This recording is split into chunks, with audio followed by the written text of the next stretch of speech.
Good morning, good afternoon, good evening, wherever you are. I'm your host, FD465.tv, bringing you my take on what's been happening with the latest crypto dip. What have I been up to? If you want to know more? Keep watching. But before I jump into this update, guys, where I'm sharing with you what I've been up to during these latest crypto market dips, I just want to let you know that I'm not a financial advisor and you should not be listening to what I'm saying. You should listen if you want to, but I'm not asking you to. And if you do indeed watch what I'm saying to you in this video, please, you also need to do your own research so that if you ever are going to make a decision based on some of what I'm saying and your own research, it's all on you, not on me. And if you're from the UK as well, please know that this video is not intended for UK audiences. Why? Because the UK authorities do deem crypto assets to be an extremely risky asset class. Therefore, you should not be partaking within the crypto space. They're trying to protect you so that you don't lose your investment or funds. That said, let's jump into what I've been up to during these latest market dips. So first off, let's all agree that we are now in a bull market. Yes, we just had the Bitcoin halving. So I'm sure we all agree now that this is a bull market. We can then debate about when it all started, yara, each to their own right, but we are in a bull market. Let's agree on it. Now, could prices go lower? I mean, a lot lower than where we are today? Yes, of course, that is still possible, but drawdowns in bull markets are nothing new, so keep your pants on and calm down.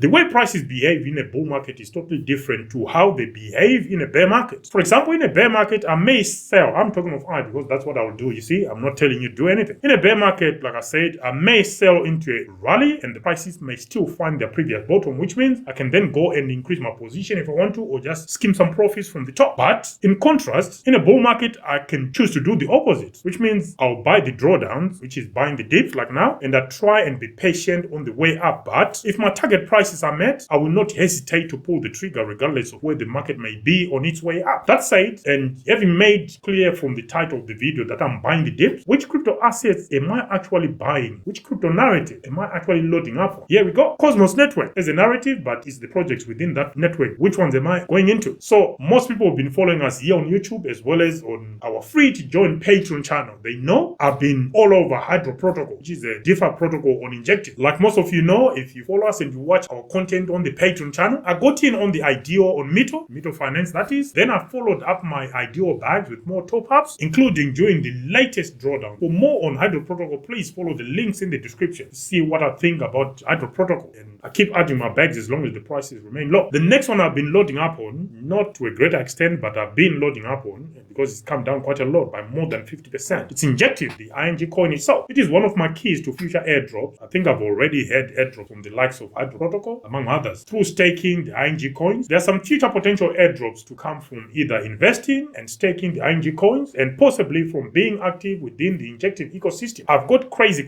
expectations on this line of thought. However, with everything and nothing guaranteed, this could yet come to nothing, and I am prepared to reconcile myself with that. Are you? If you do indeed are following the same path as I am. The next one I've been loading up on is Celestia. With this one, I thought it was overhyped and it was overvalued following its launch because it just skyrocketed from around. Some people got the airdrop, of course. I didn't get the airdrop, but I missed the entry when it was around 2 because I was still deciding whether it was overhyped or not. I did not have enough time to actually research it, and I continued to think like that until the latest dips, and we may just be approaching what I might consider fair value. But since I do not have a magic wand, I have actually started accumulating the tier token for Celestia and will continue to do so for as long as prices remain under $15. Anything above that, I'm out and will certainly DCA my way out on the way up. I will be providing our revised price predictions in the future, not just yet. I know at the beginning of the year we gave you guys some price predictions, but at some point we will refresh that and give you some updates. The next one I've been loading up on from the Cosmos ecosystem, it's another Injective play, which is Black Panther. This is yet another DeFi play I've started accumulating from the Injective ecosystem. The reason why I'm focusing on this is I know Injective at some point is going to fly, and if that happens, the protocols built on top of Injective, they will explode. Again, that is just my own line of thought. Okay, you don't have to subscribe to that. So Black Panther is yet another DeFi play I've started accumulating. Like I said, I was gutted to miss out on the IDO on Mito Finance, but I think I've managed to start accumulating at lower prices than IDO prices themselves. So I'm quite happy with that. Now I can let that regret of missing out on the IDO disappear. We all need that, right? So that was it on Cosmos. There might be others that I've not included in this, but these are the 4 big plays I've been concentrating on as far as that is concerned. The next narrative or ecosystem I've been concentrating on is Avalanche. So you guys know the Benqi, the AVAX, the Shrapnel, we hold those within our private as well as public portfolio. So the first one I've been loading up on is Beam, which is an existing hold. I hold that in my private portfolio as well as in our crypto public portfolio. So it was just a matter of simply topping up, because I do believe that gaming will come back with a vengeance, in my opinion. And if that happens, Beam is going to be up there with the best performance from gaming. Next is Benqi and the QI token. This is also an existing hold, so simply topping up. Got high hopes on this one. We got Avalanche, which is an existing hold as well. Avalanche, which is the launchpad, so simply topping up. And I'm also participating in all the IDOs to date, and those IDOs have enjoyed mixed successes. Some have collapsed, others have maintained or held their values better. Then there is Shrapnel, a game that launched with so much fanfare and with so much promise. I never thought Shrapnel would be this cheap, but now it is, and I'm loading up all I can. Not all in, I'm not that stupid, but simply increasing the size of my bags, of course, because I think Shrapnel, when the time comes, especially for gaming, Shrapnel will also do quite well. So those are the 4 positions that I'm concentrating on. I might be dipping my fingers in other things, but these are the 4 that I've been concentrating on during the latest dip. Move on to the Solana blockchain, where I've been increasing my bags for Pyth, and Pyth below $1 for me is still a massive steal. Hence, I keep buying more. Also, remember that my initial Pyth investment was all paid off mostly from the Wemo airdrop. I'm not gonna go into that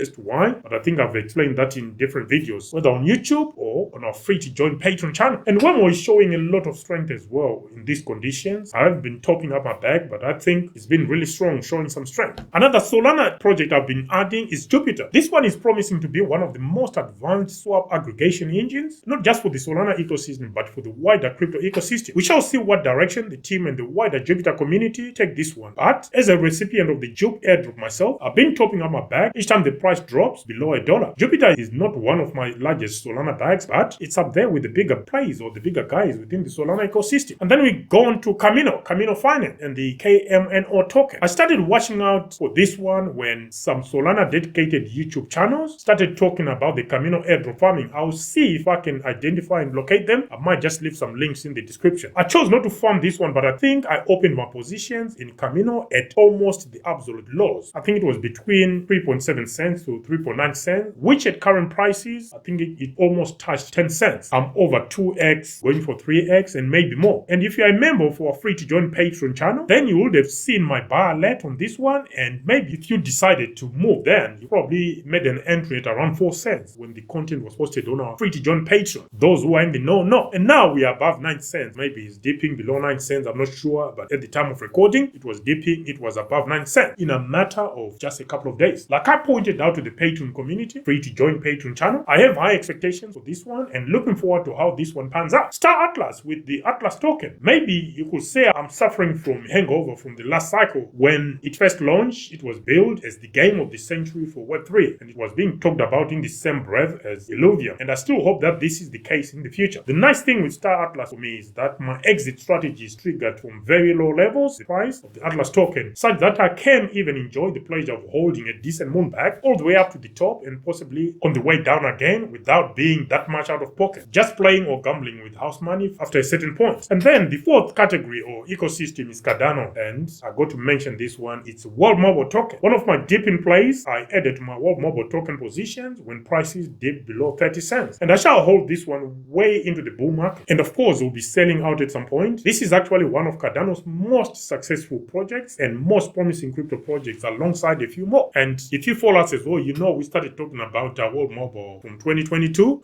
right into the depths of the bear market where we accumulated quite a lot for our bags. So if you followed us and you were faithful to World Mobile token, maybe now you will start to reap the benefit. Another Cardano play that I've been adding on to my bags is Iagon, which you know is part of our 2K to 100K portfolio challenge. I'm also busy accumulating more of these, the IG tokens that is, as I think once the decentralized compute element gets added, Iagon will do very well, especially when that narratives come back again, which I think it will, and it's also part of the dipping narrative. After all, I've always stated that I expect a lot more from Iagon, and that hasn't changed yet. When that changes, you will be the first one to know. So there you have it, folks. Just some of the crypto projects I've been busy accumulating during the latest dips among a plethora of crypto altcoins I've been accumulating lately. We are bound for some altcoin season soon, so it's good to have positions ready. Some of these are shared with our Patreon community well in advance, so to them, this is not a surprise. And if you got into Camino when I first shared my buy alert, then you are now heading for a 3x or somewhere thereabouts, 2x, 3x, and possibly more. I can't see this one slowing down anytime soon. That is Camino,